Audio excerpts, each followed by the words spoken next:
Hello and welcome to The Mint. I'm Cecilia Kamputa and we're coming to you live from our Z10 studios in Harare, Zimbabwe. Now ahead on our show, Expo 2025 Osaka has been underway since April 13th, drawing global attention as one of the largest and most influential international exhibitions. Spanning 6 months and themed Designing Future Society for Our Lives, the Expo brings together over 150 countries to highlight innovation, culture, sustainability, and investment potential. Zimbabwe is among the active participants, using the global platform to market its tourism, attract foreign direct investment, and enhance its international visibility. Now, to break down Zimbabwe's strategy and progress at the Expo so far, I will be joined in the studio by Mr. Herbert Sharare, the Business Hub editor. Don't go anywhere. The Mint will be right back.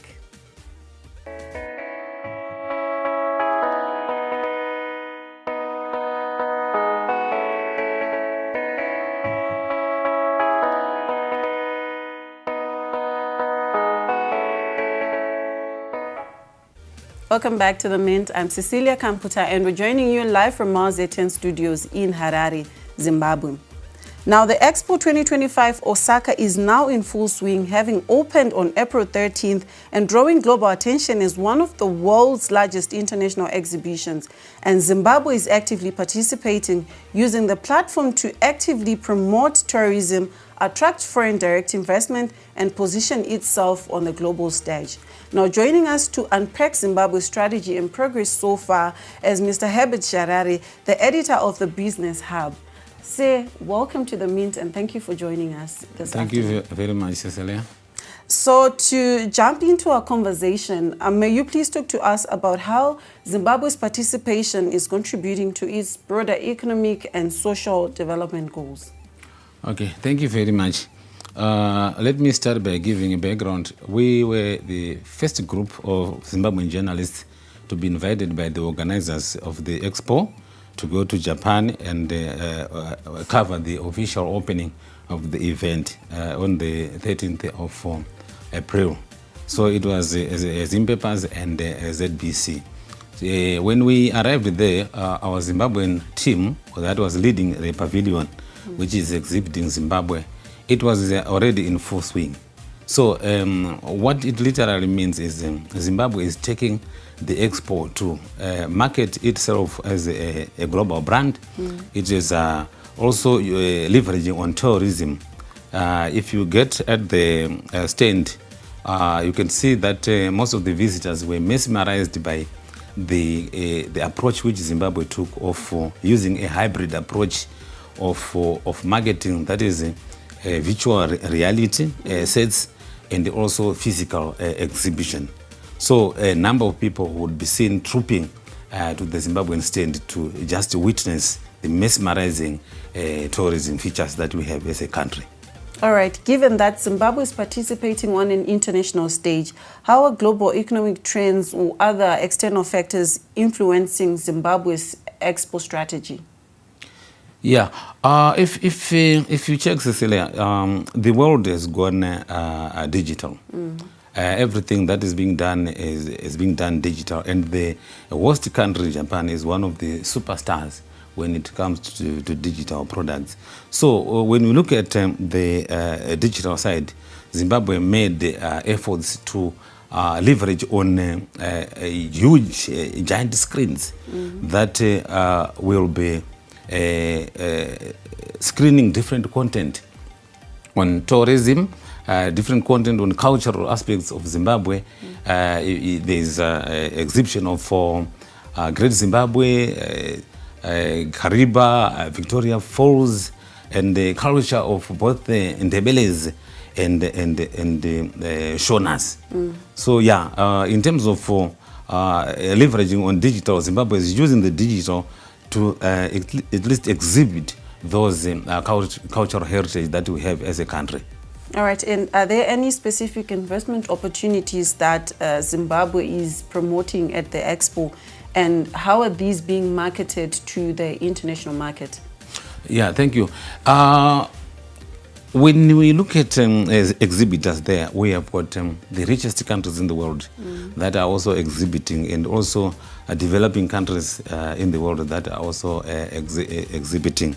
So in the case of Zimbabwe, it is leveraging on tourism that is making people believe, see what Zimbabwe is capable of doing, and then attracting them to come.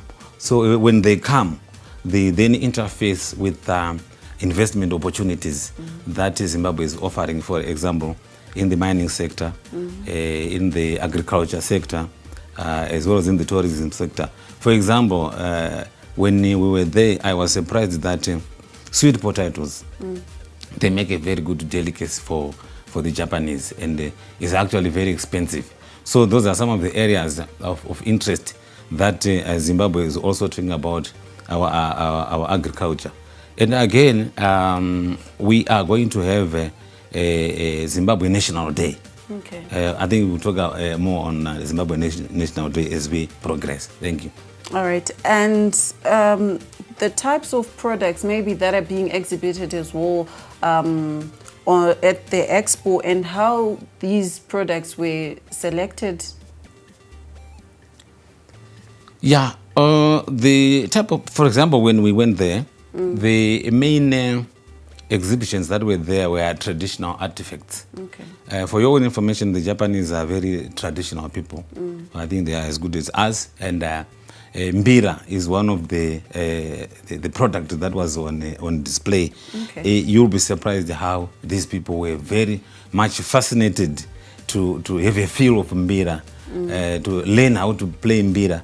And our exhibition guys were busy explaining to these people, and a lot of people were interested to know how this musical instrument was developed, its unique features, playing without being amplified by electricity, those kind of things. Yeah, so those were some of the most exciting indigenous artifacts that were being exhibited there. All right, and maybe bringing you back to the National Day, we look at the private sector, including maybe CZI. How are they contributing to the expo effort? Okay, maybe I can start by giving a short background. On the National Day, I think the organizers of the event, they allocated every country a National Day. Okay. And during that National Day, the country, they take the opportunity to exhibit what they have on offer. For example, Zimbabwe is going to have its National Day mid-July.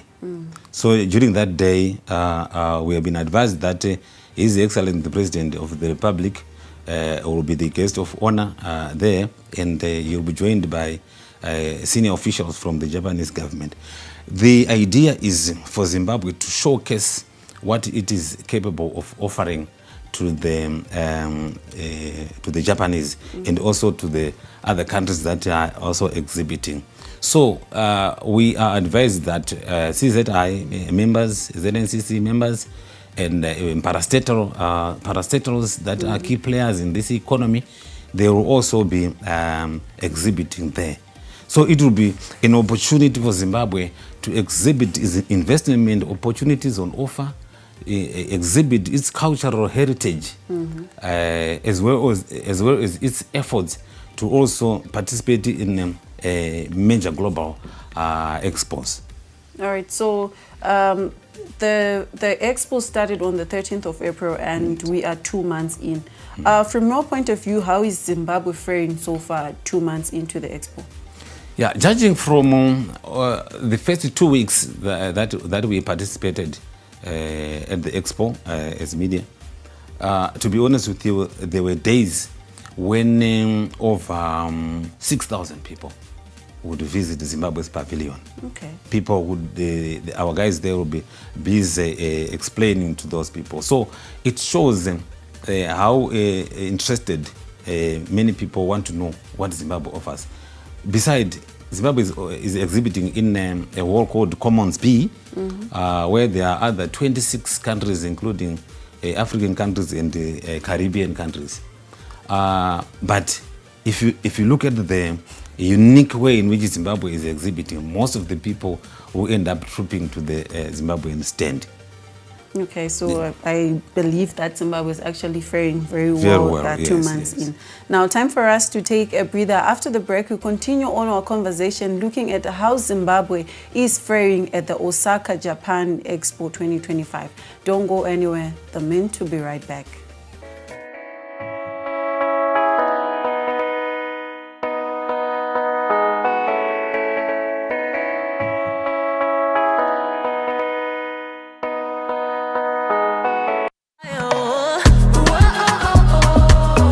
Welcome back, gospel music lovers, to another season of My Ultimate Gospel 10. Your ultimate destination for soul-stirring melodies and inspirational stories. Prepare me for a good day. God is faithful because He's holy. Like, wow, this is beautiful. Each week, they'll be revealing their top 10 gospel songs. Meet Miss Becky K, the dynamic and passionate new presenter for Season 3. If you are ready, let's get into My Ultimate Gospel 10. Premiering soon, only on ZTN Prime. Stay tuned and let the music uplift your soul.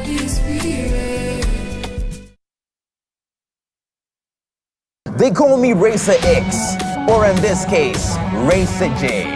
Put your seatbelt on.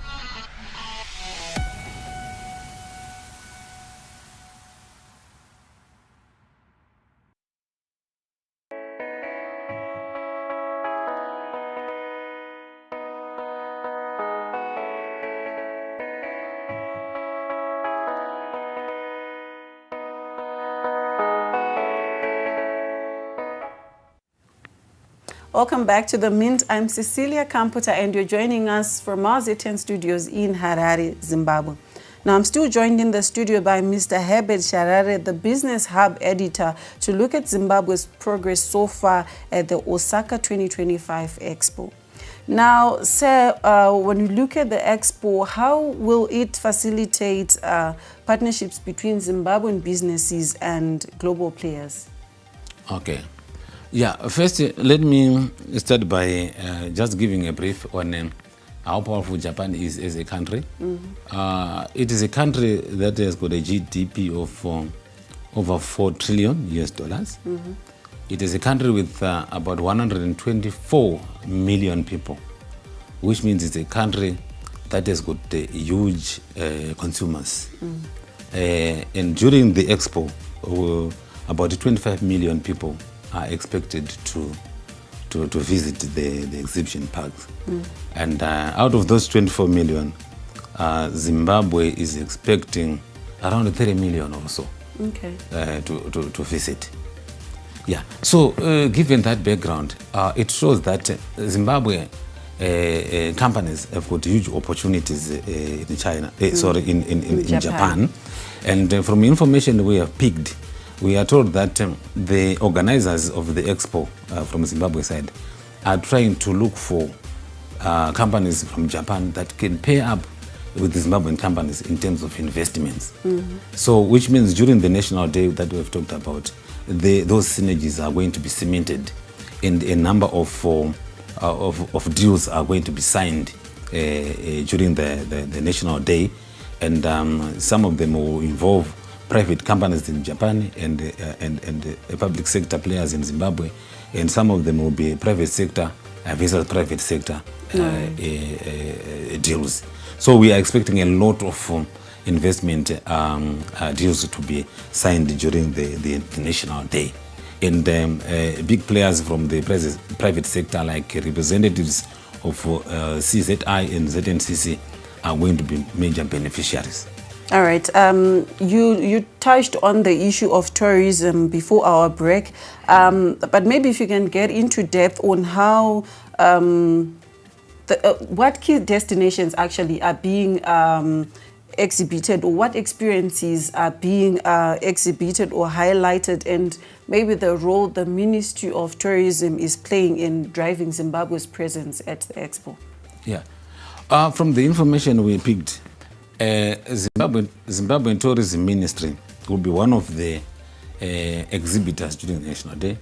And most of the issues on the ground will be traditional cuisines that Zimbabwe offers, that will also be displayed, and major tourist attractions for Zimbabwe that will also be displayed.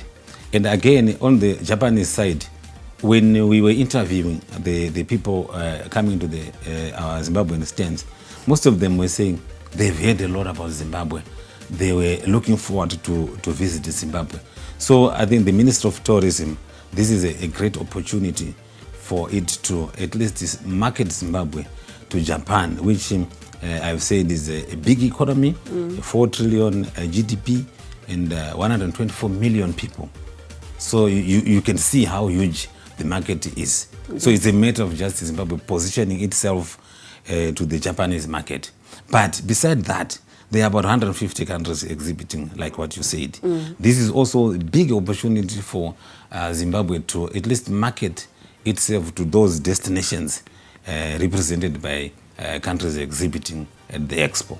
All right. I believe you have had a chance to also look at other countries' exhibitions. What do you think Zimbabwe can learn or has to learn from in terms of culture, in terms of maybe promoting our tourism destinations, and also even in terms of business and economics from other countries that are exhibiting, and also from Japan? Yeah. One thing that we picked is most African countries, Caribbean countries, they are there to market their tourism infrastructure. They are there to market investment opportunities that are in their countries. But if you look at the superpowers in quotes, big countries, Britain, America, Australia, you can even see from the kind of exhibition stands that they have. They are exhibiting stands that are showing how powerful they are in terms of technology, how powerful they are in terms of their economies. So those are the countries that will be major players when it comes to Zimbabwe marketing of tourism. They have the money to spend, and what they are just waiting is to see how attractive Zimbabwe is. And I think that's where our tourism sector should leverage on, use everything they have to market Zimbabwe to that huge market there in Japan. All right. And outside of the Mbira, which the Japanese have taken to, how is Zimbabwe's cultural heritage being showcased, and what role is it really playing in the country's participation? Yeah, what I noticed is beside the Mbira is one of the physical exhibition that is there, and then the other side is digital, which is being exhibited by the giant screen that Zimbabwe is managed to put forward. For your own information, in the Commons B, where these countries are, it's only Zimbabwe which has got technology that is able to at least change content. They can play different content, and I'm also told that there's a team here in Zimbabwe that is busy creating content and sending it to Japan, to our pavilion, which means the visitors there are being exposed to a diverse content from Zimbabwe, exhibiting Zimbabwe's culture and the artifacts. For example, one other artifact which the Japanese, or the visitors, I should not say Japanese, visitors were very much interested, was the Zimbabwe bed. Okay. Yeah, a lot were asking, tell us more about this bed, tell us more about this fish egg. So yeah, those are some of the things on display that are mesmerizing many visitors patronizing Zimbabwe's stand in Japan. All right, and in terms of the visitors coming through, we look at how we're trying to promote Zimbabwe as a destination of choice. What narrative did they have prior to visiting the stand and then after leaving the stand and seeing what Zimbabwe had to offer? Yeah, it draws me back again to the fusion of both technology and the physical exhibition. Mm-hmm. Many people coming to our pavilion, the majority of them do not know what Zimbabwe is about. Okay. They've read about it in books, they've seen it on TV, on different. But when they see the virtual reality sets, where you'll be seeing Victoria Falls, where you'll be seeing Great Zimbabwe, Nyanga, Kariba, and our game. If you talk to them, their narrative on Zimbabwe becomes very different. Majority of them will say, definitely we are going to Zimbabwe. Definitely we are going to Zimbabwe. Even other people from Germany, from Italy, after seeing the virtual reality sets and also what is being displayed on our giant screen, the story is really different. We need to be in Zimbabwe. We've never seen this side of Zimbabwe. So yeah, I think it is helping to change the narrative of Zimbabwe that many people had before the exhibition. All right, and what long-term legacy does Zimbabwe hope to create through this participation? Yeah, I should go back to what the president usually say, that Zimbabwe is open for business. I see Zimbabwe taking this opportunity to position itself as one of the major economic players, a major provider of products that are needed in the world, major provider of even minerals that the world is looking after. For example, right now, many countries are going for electric vehicles, and the electric vehicles, they need very strong power storage batteries. And Zimbabwe is one of the biggest producers of lithium, which is used to make those batteries. And after the exhibition, I see so many countries interested to look into the area of partnerships in lithium mining and other related minerals to make batteries for electric vehicles. And is there anything that has been put in place maybe to sustain this legacy when the expo is over and done? Yeah, I had an opportunity to talk to Zimbabwe's ambassador to Japan, Ambassador Stuart Nyakocho, who is also in charge of another big player in the Asian market, which is South Korea. And South Korea by nature is a big economy with a GDP of over $2 trillion. So the information we have here is Zimbabwe can position itself as one of the major suppliers of key raw materials needed in Asia. A good example is car makers in South Korea. They actually get lithium through third parties. Okay. They do not get it directly in Zimbabwe. And he was saying this is an opportunity for Zimbabwe to position itself and make sure those tech giants from South Korea will come to Zimbabwe directly and get the minerals. Even in Japan we know is a big player in terms of technology and services. So this is also a major opportunity for Zimbabwe to position itself as a major supplier of some of the raw materials needed by those countries. All right. I'm still going to go back to the issue of cultural exchange. The Japanese people have taken to the Mbira. There are certain Zimbabwean cultural aspects that they've also taken to. Has Zimbabwe also done the same? Are there aspects about the Japanese country that not necessarily adopted, but we've also taken to? Yeah, Yes, the visitors to the pavilion, they were very much interested in those artifacts.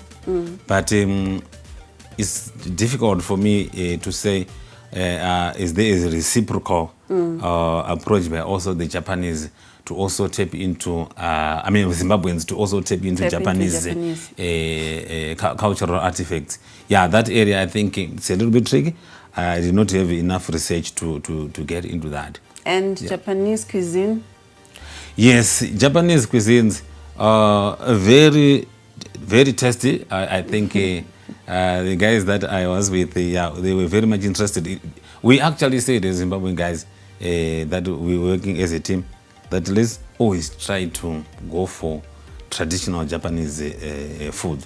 Let's avoid the rice, we know rice. Let's avoid noodles, we know noodles. Let's go for what they call their deep Japanese food. Yes, some of it is bitter, but very good and healthy.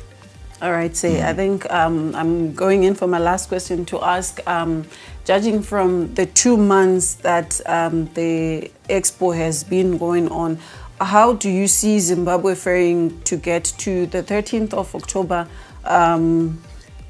And maybe in terms of dollars and cents, deals, anything that we are going to get out of participating in the expo, maybe if there's something that you want to speak on that.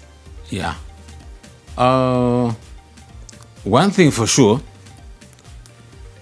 as we move forward, Zimbabwe is likely to see many tourists from Japan coming to Zimbabwe.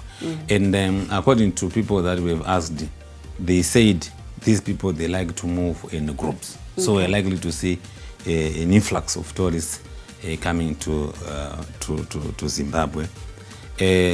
Again, we are likely to see those entrepreneurs who are interested in trying the Japanese market. They may try to move in with the traditional artifacts, traditional musical instruments. I think there will be an interest in that area.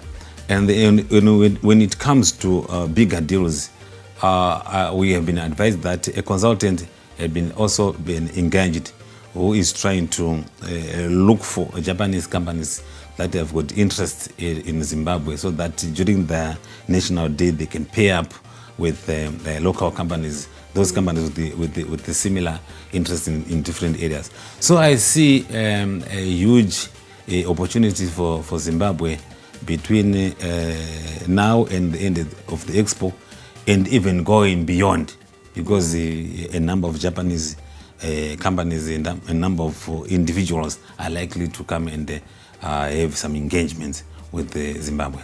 All right, sir. Mr. Herbert Sharari, the Business Hub editor, thank you very much, sir, for joining us today on The Mint. Thank you very much, Cecilia, for having me. All right. Now, that is all we had for you today in today's episode of The Mint. Good afternoon and pleasant viewing.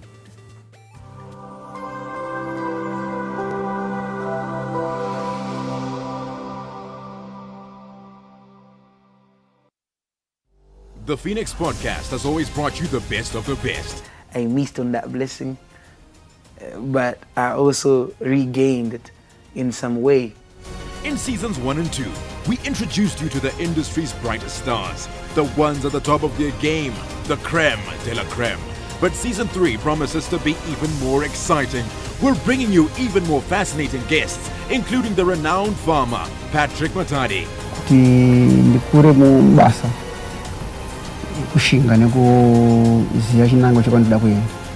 And to top it all off, our very own host, Ken Sharp, will be stepping out of the interviewer's chair and into the hot seat as he gets interviewed by a surprise guest host. From the boss, we've been beaten, but we're not beaten yet. We can still rise. Konapo Konapo, Ipapo Ipapo, ZTN Prime, DSTV Channel 294, the place to be.